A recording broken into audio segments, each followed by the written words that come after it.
Hello everyone. I'm welcoming you with Greek music today.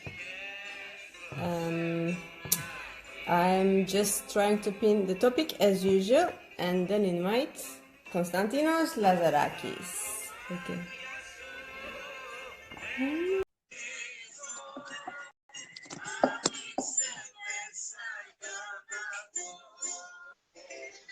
I'm amazed by the choice of music, my dear.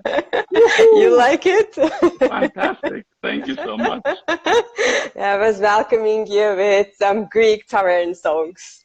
Thank you, my dear. Thank you. Delighted being here.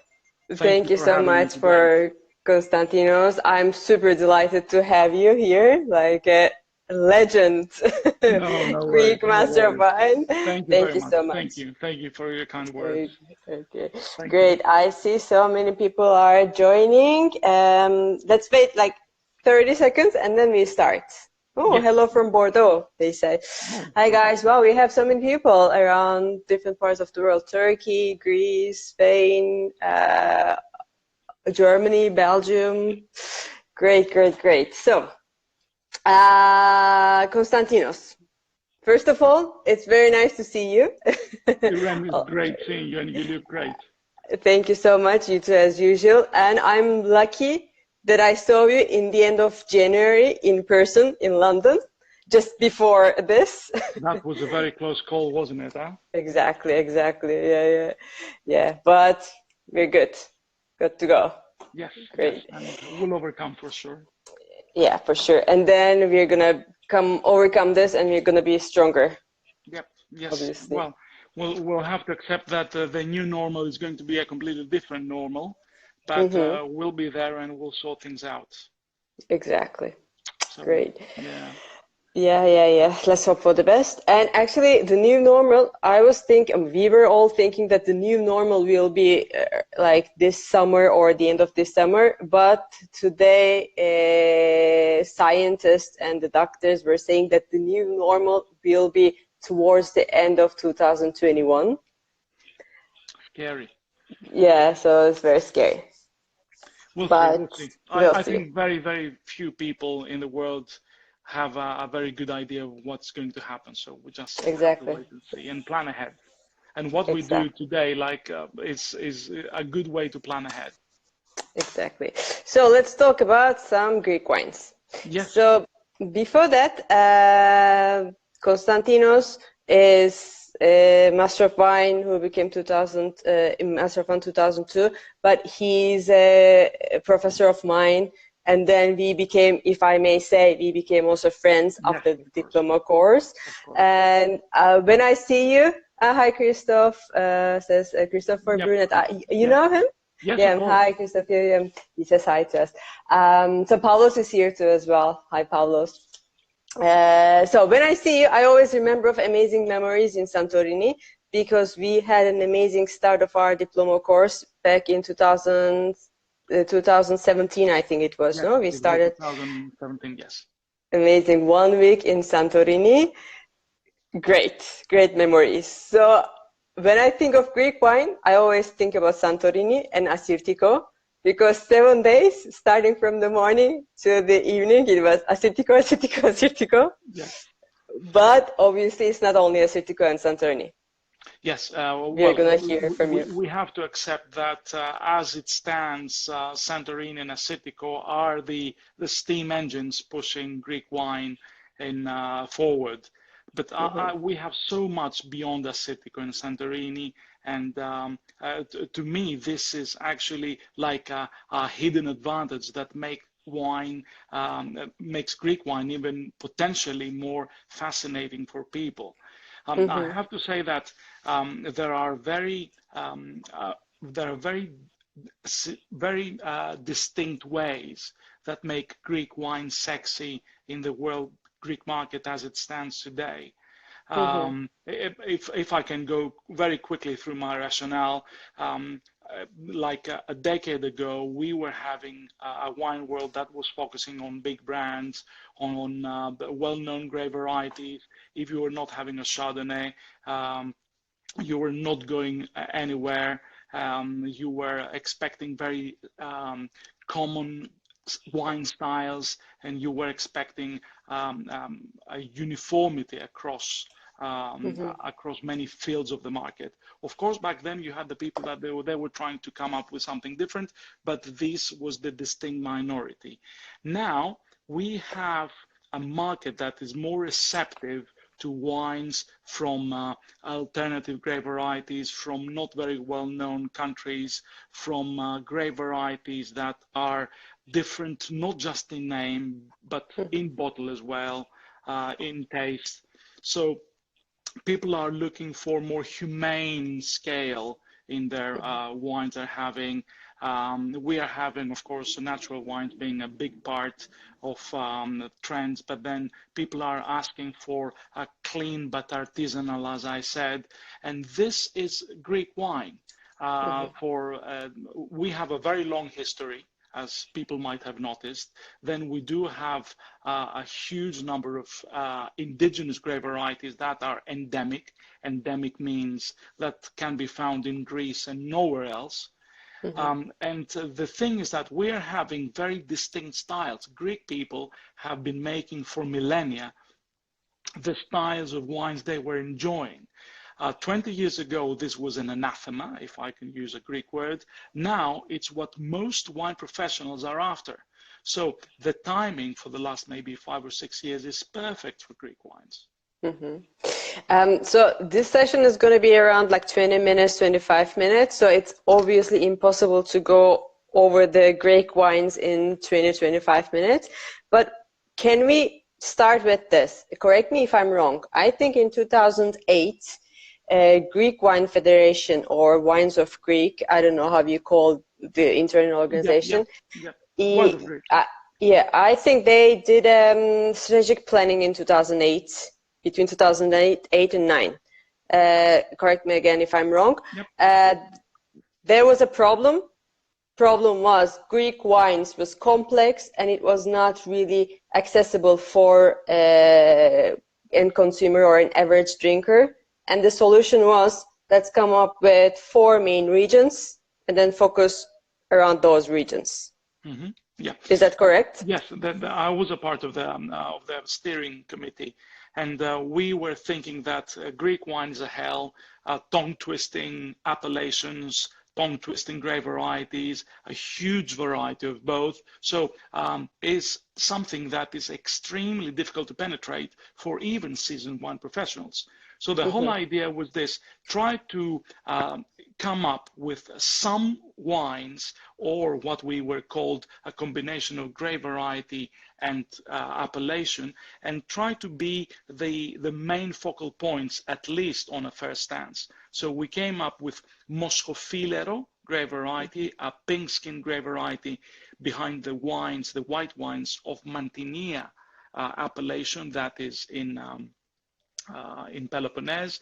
Then we're having Assyrtiko, of course, from Santorini, Nemea from made from Agorgitiko grapes, so red wines, again in Peloponnese, and then we go up north with 4 different appellations that include the Xinomavro grape variety. The appellations is Nausa, then Amindio, then Goumenissa, and then Rapsani, most of them in Macedonia. So this was the initial planning. So we have some good playing cards initially to come up with people that want to approach Greek wine, and then the closer they get, they can immerse themselves into other grape varieties and of course other wine styles. This was a good step, but you know, times are changing. Maybe the market that we want to approach is changing, so we have a whole different gamut of arms to tackle Greek wine promotion. And also nowadays, I know that you, and in cooperation with the Greek Wine Federation, you started a really great initiative called E-Greek Wine. Oh, that's good fun. That's good fun. Yeah, Okay, you can you go. tell us a little bit about Okay, that? I have been approached by Greek Wine Federation, and they were saying we presume that you're having a number of people now that they have a bit of extra time to kill. So let's try to make some educational videos with you explaining the different Greek wine regions. The videos are horrible. No, Using my it's good. It's good. It's good. Thank you. I'm watching them. Thank you. I'm using my son's camera, and then I'm doing iMovie montage and getting some pieces together. Actually, even the music is my son's composition. You're doing the editing and montage everything yourself. Yes, every single thing, every single I thing. thought you were just, I mean, preparing the content and presenting it, and someone else doing the whole editing. No. I'll tell you, it's a very steep Okay, learning great. curve as we speak. So we have been doing that. I mean, can you believe it? Even these lousy videos that last about 8 to 11 minutes would have a solid 7-hour session from starting to like delivering that to the Greek Wine Federation. I'm doing region by region. We are doing both English language and Greek language. They're actually different because the Greek language videos are about promoting what we call eponymous Greek wine, because there is a lot of it's a huge market within Greece that people are just buying wine in bulk in plastic bottles with unnamed wines. They have absolutely no quality, or they have no indication of provenance whatsoever. So in Greek, we are trying to push good quality eponymous bottled wine from the great producers that we have. So it's very basic. When we are doing the English language videos, then it's a completely different matter. I do expect people know something about wine, have an interest about wine, and then I'm trying to convince them that Greek wine is a very valid choice among the other wine producing regions as we speak. So people that understand both languages can watch actually both. You go to YouTube channel of the Greek Wine Federation, or you just Google my surname, Lazarakis, and you'll just watch these videos. Some of them are fun. I think all of them are quite educational. They do have quite a lot of facts about Greek wine in general. But it's tiring, and I don't know what is most people out there. You know, WSPC is my wine school. Then I'm quite involved in trading wine within Greece in a company called Deolos. I'm working long hours. It's a very tiring period. I was working far less 2 months ago. And then I'm having these videos, but Actually, it's good that you mentioned, because I thought that English and Greek the content is the same, and I thought it was just a translation, because my Greek is non-existent, so I don't understand what the Greek version is. Yes, I saw that you did 3 episodes in English, but in Greek 4 episodes. Yes, the 4th English one is coming tomorrow, I think. Okay, great. So what I will do after the session, I will post in the stories where they can reach this video. So if you have any, I mean, if you want to learn about, if they want to learn about Greek wines, you can go to those videos. And in the meantime, while we are having Konstantinos here, if you have any questions to him, feel free to write in the comments. I have a question. I have 2 questions. Good. Are Greek wines rare? Yeah.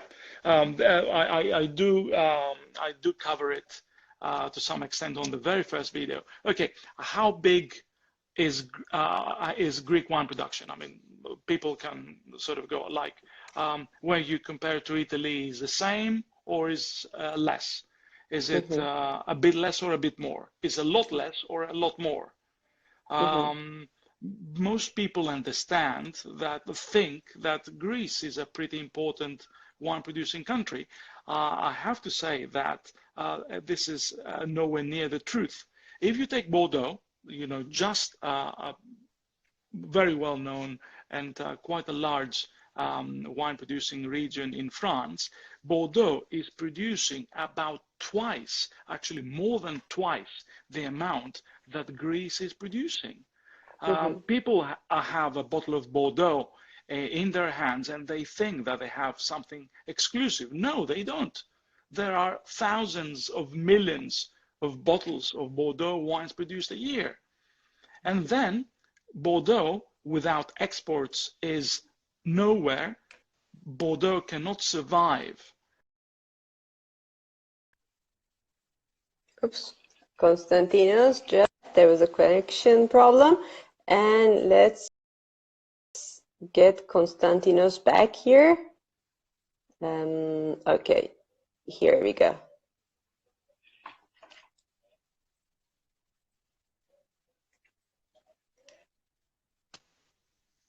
Okay, I think Bordeaux Wine Federation banned you.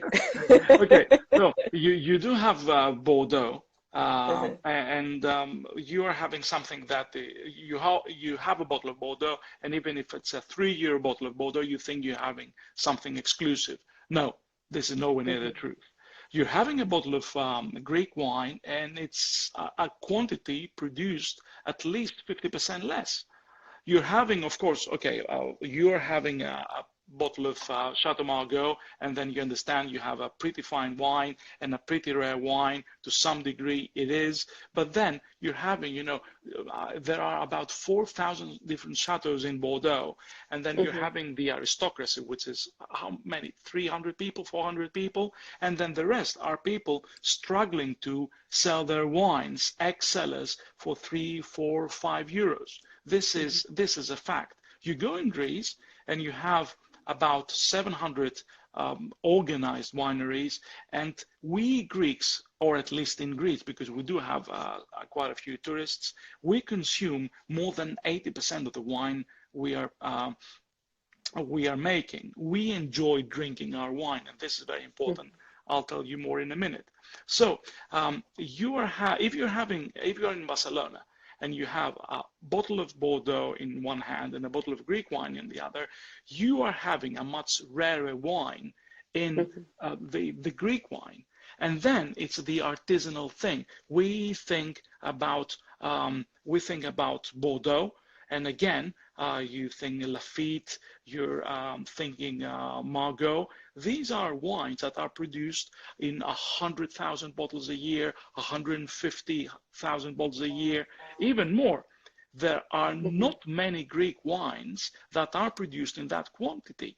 Usually when we talk about good quality Greek wines, these are wines that are produced in a number of like 20,000, 30,000, maybe a bit more, more often a bit less. So it's rare, it's different. What else would you need? And also, I'll tell you something that you need. You need wines that can actually be drunk and wines that are extremely food friendly. People are always talking about terroir. I'm trying to skip the word terroir from anything I write. And then you are having people talking about terroir being the grape variety, being about the region. And some people are brave enough to talk about the human importance in terroir. And even these people talk about like how you cultivate the vines in Santorini, or about how you traditionally make wine somewhere. Very few people talk about the terroir impact of the market, of the people that actually enjoy drinking these wines or this product. Think, in essence, American whiskey, Scottish whiskey, Irish whiskey, and Canadian whiskey are the same things.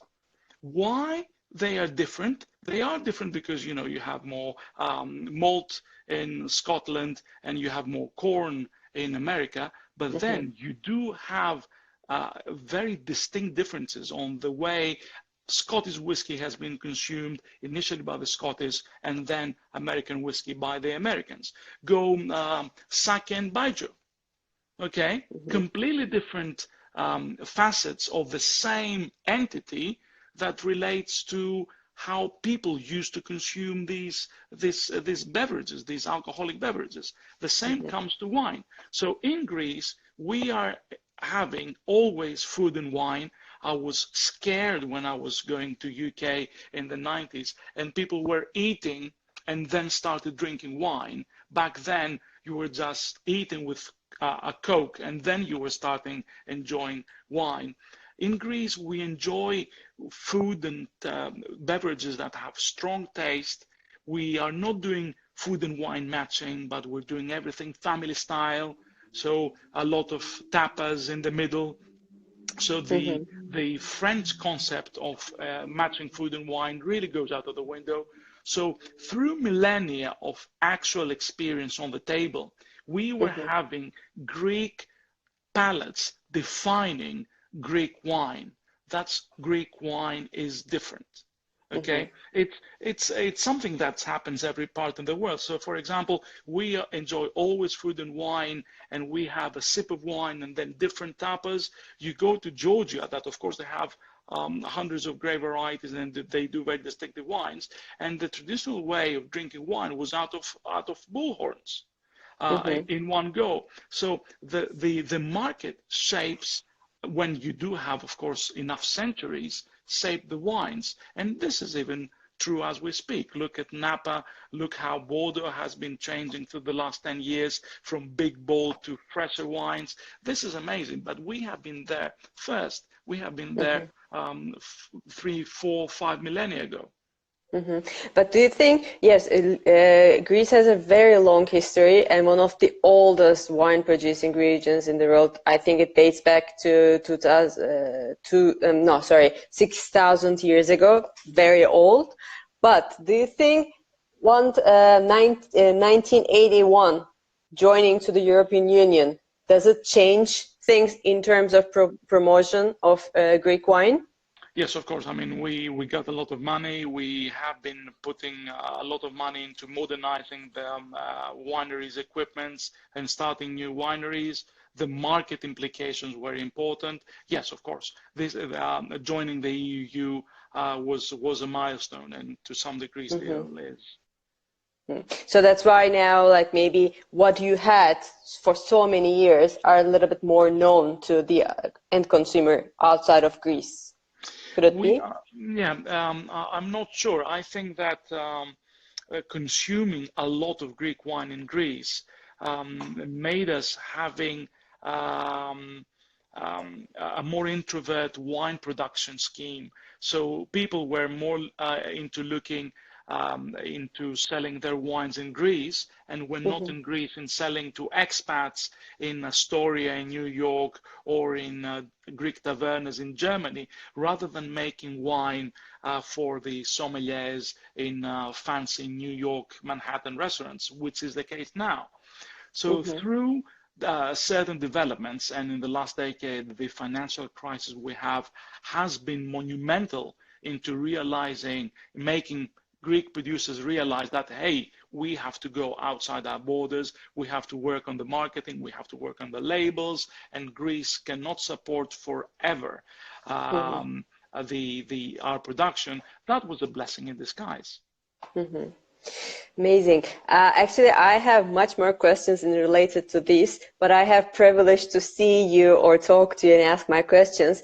But I would like to honor some questions of our guests. If you don't mind, we have 6 more minutes, and then great. So I will start from the first question. Vini Vidi Vici was asking, what is the next up and coming wine region in Greece?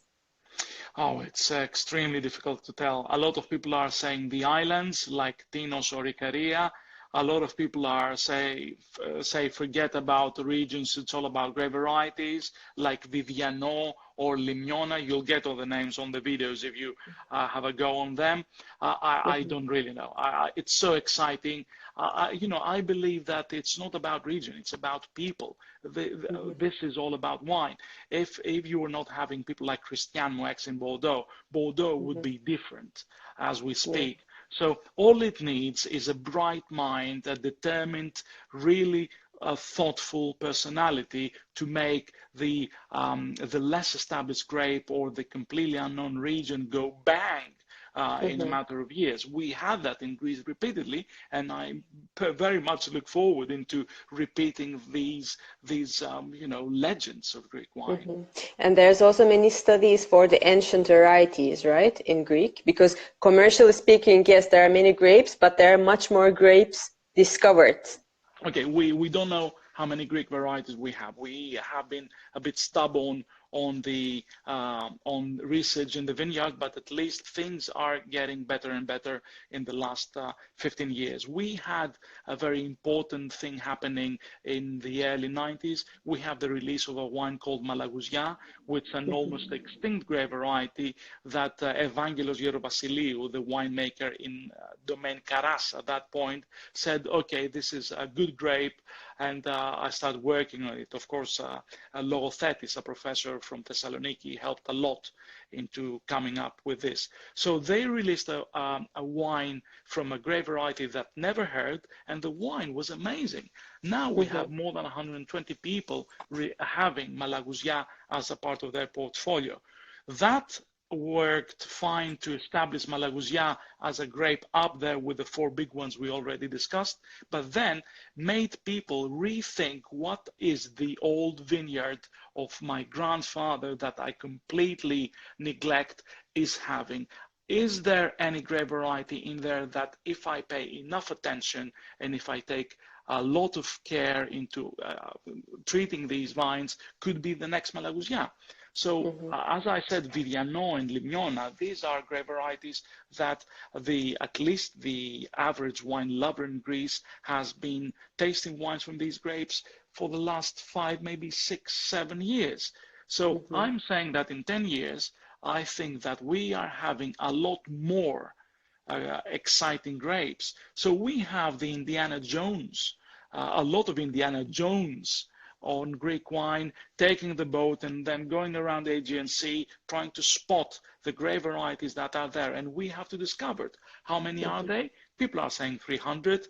People are saying 400. I mean, the entire Italy has about 900 grape varieties, and Italy produces, God knows, like 20 times more wine than we do.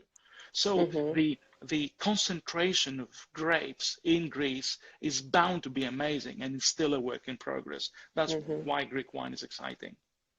Talking about Greeks, I'm going to combine 2 questions from 2 guests from Turkey, Yeşim and Zeynep.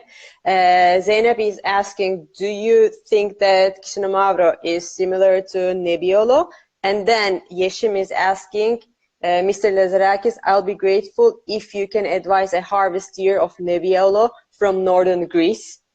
So I think Chisinau. I'm not sure I got the second question. There are a few people doing Nebbiolo in northern Greece, but very few and very difficult to find these wines.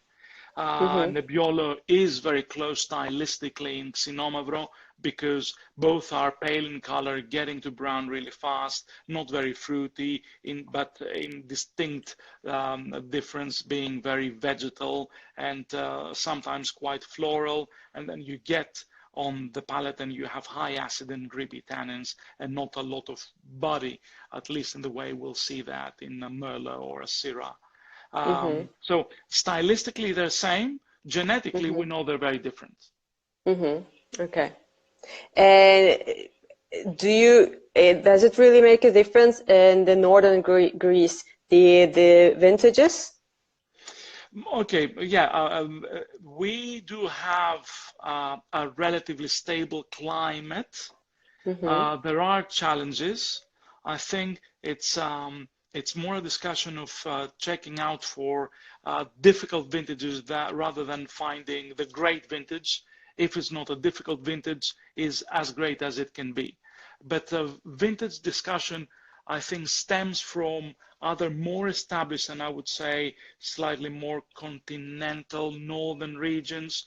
I still believe in humans. No matter what the vintage, if I had to choose between checking the vintage on a label or the producer on a label, I would always choose the producer because the producer will make a lovely wine even in a difficult vintage, while a more mediocre producer maybe accidentally might produce a better wine, but there is a reason that it's been called a mediocre producer. Well, there's so many things more to talk to you about. I'm going to ask last question. Gonja asking, do you have a favorite grape in grape wise again? Do you have a favorite grape for export markets rather than Assyrtiko? Yeah, well, I'm saying I cannot pick up a favorite because all of them are my babies.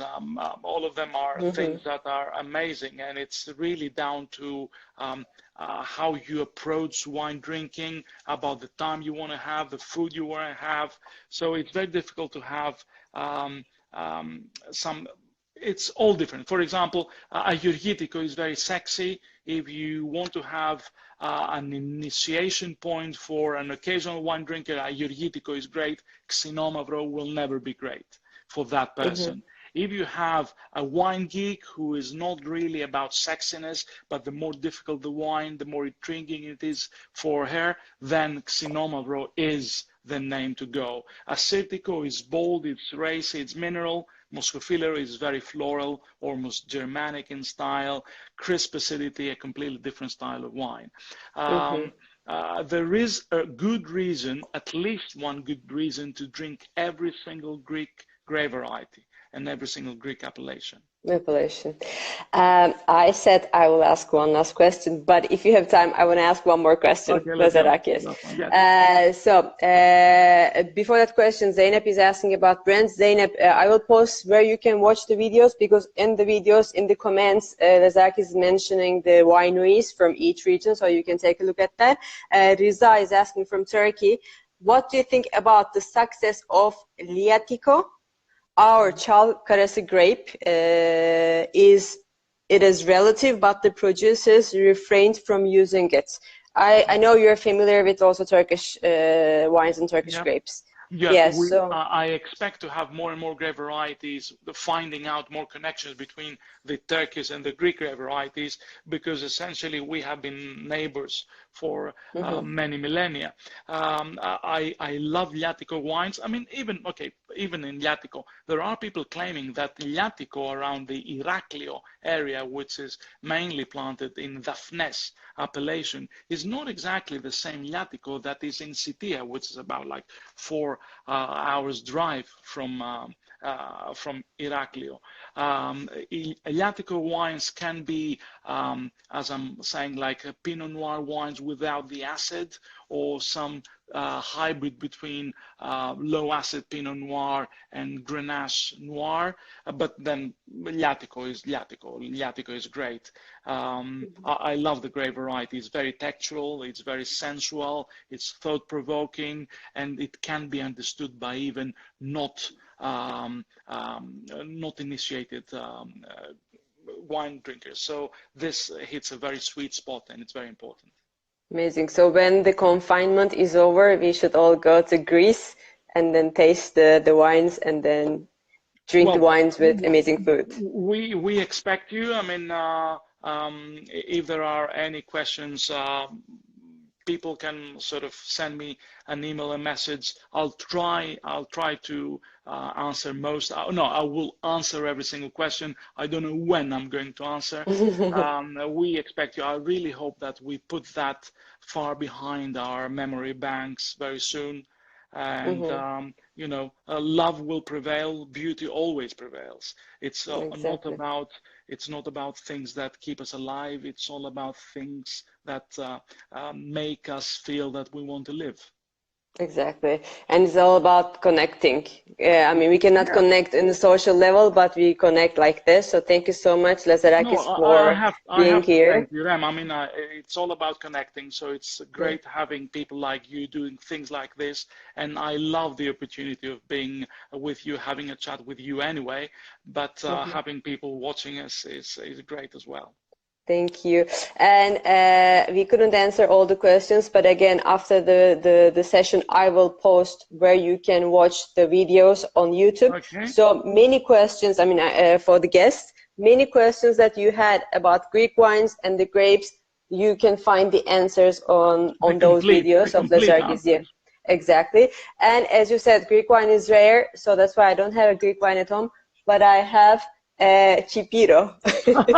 Fantastic, excellent. Okay, that will go a long way. Exactly. Yeah, that's why I don't have Greek wine, because I drank all of them, and this will still last. And I'm gonna drink this tonight on your honor, Lazarakis. Thank you. Thank you so much. Thank you for everyone joining. Say hi to Tonya. Yes, I will. Bye bye. Okay. Bye. Bye, everyone.